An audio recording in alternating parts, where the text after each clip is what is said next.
Hey there. I'm enjoying some sunshine by the lakes at Halpatioke.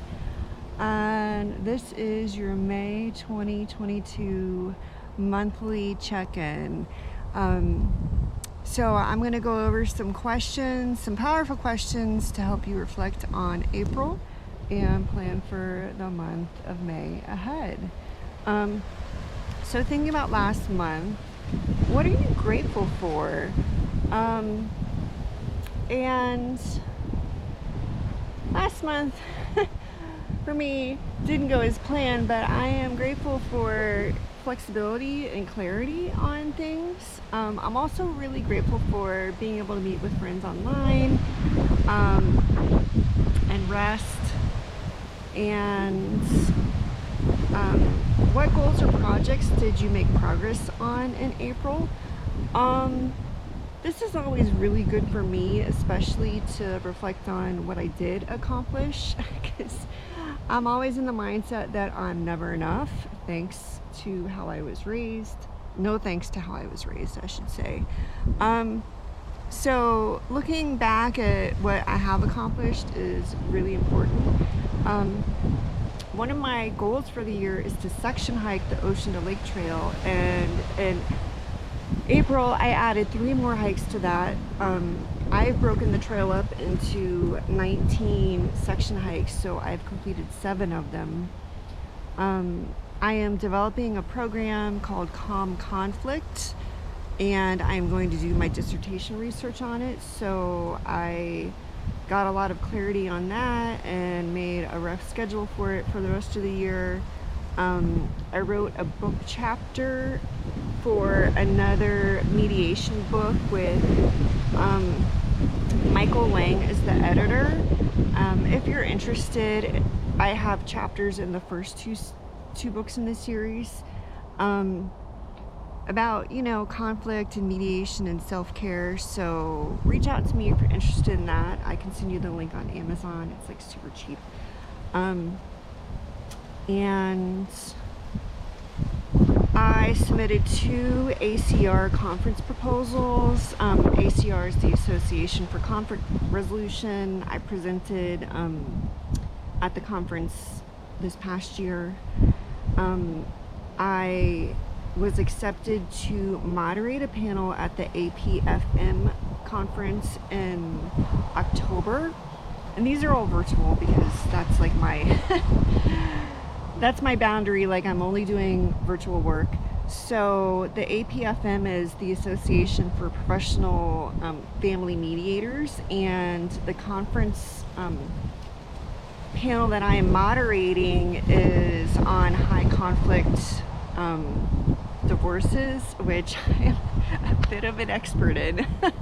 So I am really excited to hear from some of the leaders in the field in that area. Bill Eddy is going to be on that panel, and he's written a lot of books on this topic. And I got my taxes done, yay. I was able to let go of a lot of resistance around things I can't control, and I did put myself first in some things, so that was good. Next question. What do you want to leave behind from April? Poor sleep hygiene. Sleep always seems to suffer when I am stressed out. I've also been exploring feeling safe versus acting out of a place of fear, especially when it comes to my parenting. So as I am approaching my son, for example, I'm trying to motivate him to do things out of a place of safety, giving him choices instead of threatening him, or being demanding, which is like more out of a place of fear. So, and that applies to a lot of things in life. Just how can I stay regulated in my nervous system so that my work with other people is out of a place of safety and calm? What do you want to remember from April? So I think connecting with friends that are on similar paths and have similar missions is important. being able to hold space and spend time with my son,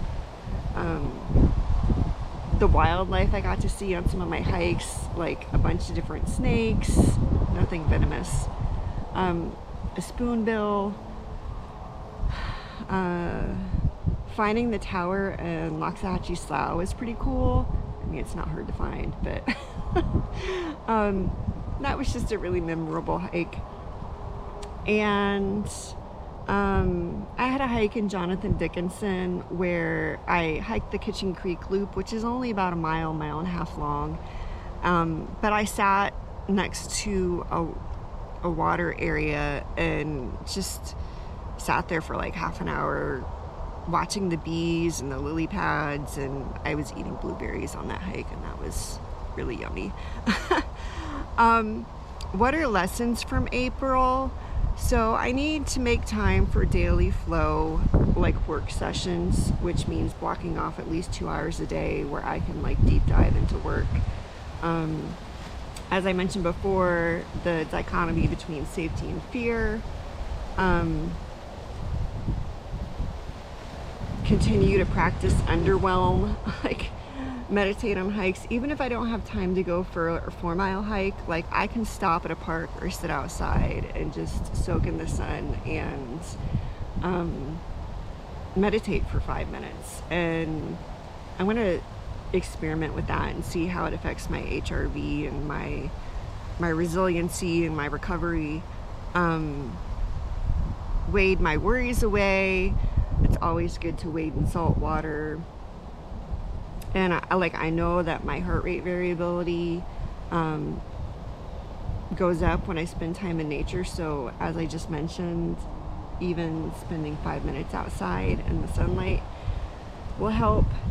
And the hardest part is getting started. So I think just showing up and starting is the hard part. And if I can do that with things, I'll be able to get more stuff done. So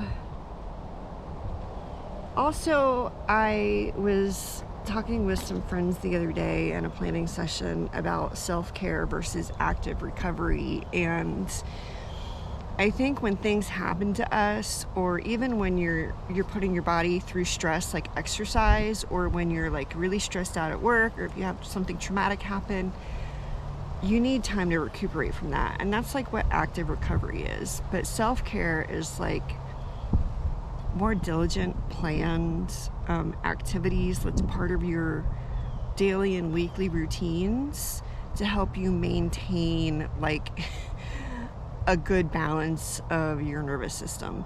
And it's like proactive, whereas active recovery is reactive.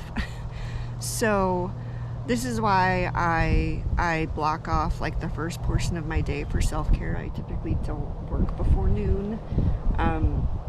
That way I have time to meditate and to journal and to hike and exercise and do all of the proactive things, preventative things, to help me to be more resilient. And if something unexpected does come up, especially if it's stressful, I keep a flexible schedule so that I do have time to recuperate from those things as well. So looking into the month of May, what are you saying yes to and what are you saying no to? So yes to self-care, capacity building, getting stronger, both mentally and physically.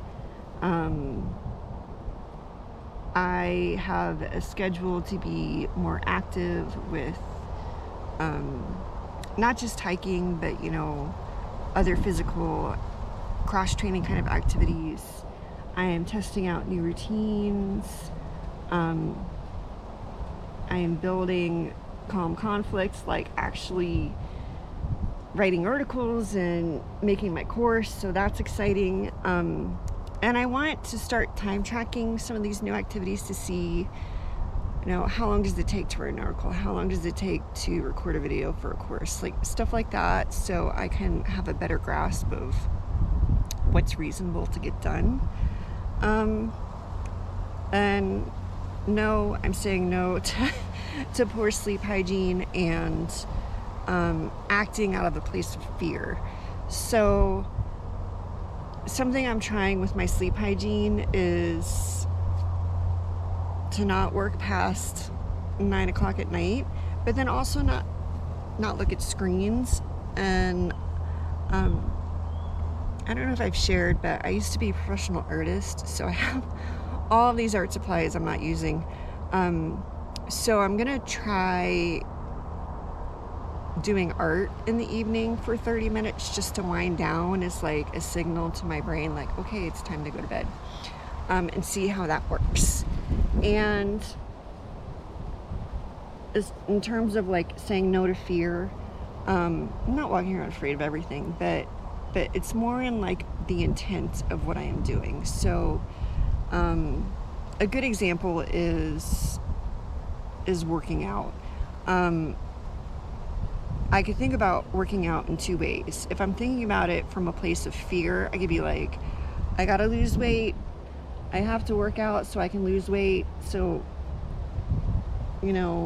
I can fit into society, and so people won't judge me for being squishy, and that's kind of like a fear-based place to work out from. Or a more positive way to look at working out is I'm working out so that I can be strong and I can do the activities that I want to do, and that I can get out and hike longer and have more endurance. So the messaging is different. So whatever you're doing, whether it's parenting or tasks at work, or like, you can spin it either way. So think about how you can do something as like an accomplishment to make you stronger, to make you better, or you can do something from a place of fear because you're afraid you might get in trouble or you might get criticized or whatever it is. So that's definitely something that's been top of mind for me, because if you're acting out of a place of fear, you feel it in your body. And speaking of that, what is stressful about the month ahead? Take some time, even if you want to pause this, take some time to just free write, brain dump about it. And for me, I'm transitioning into the summer. My son's gonna be off of school in a month, and I kind of just want to touch base with him and have like some ideas for things we can do together over the summer, and help him set up some structure and routine so that we both can have kind of consistency over the summer. And what is motivating in May? So I am excited to get my Calm Conflict program built. I am looking forward to doing more suction hikes on the Ocean and Lake Trail. I'm meeting with my panel for the Mediator Conference this week, so that's exciting, meeting new people in the field. I am excited to experiment with my flow blocks every day, and in South Florida, it's pretty much already summertime. So that means more water activities. Lots of adventure and lots of hiking. And what do you want to check off your to-do list in May? So I have to look into what it takes to renew my teacher certification. I'm certified in 5 subject areas in the state of Florida.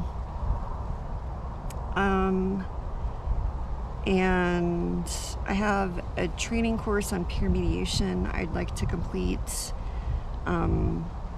I need to plan and book my summer retreat trips, usually at state park cabins or camping. I'm aiming for daily flow blocks, daily strength and strength training and rowing on my rowing machine. I'm experimenting with that, and I would like to get my Calm Conflict website built out. It's going to be housed on my Trauma Informed Solution website, so I will share it when it's available. If you like, you can check out Trauma Informed Solutions and look for it. And as I'm doing that, I'm going to continue to build out my lit review for my dissertation. I'm working on a syllabus for Calm Conflict that will house like all of the resources I'm reading and gathering, and I'm going to submit and hopefully defend my dissertation proposal now that I have clarity on where I want to go with my research. So that is it for the month of May. A lot going on. How about you? Let me know what your month looks like. And if you find this helpful, you can check out Trauma Informed Solutions and Coaching. Subscribe, check out some of the other check-ins in the series. I do weekly check-ins every week. So that's it. All right, take care.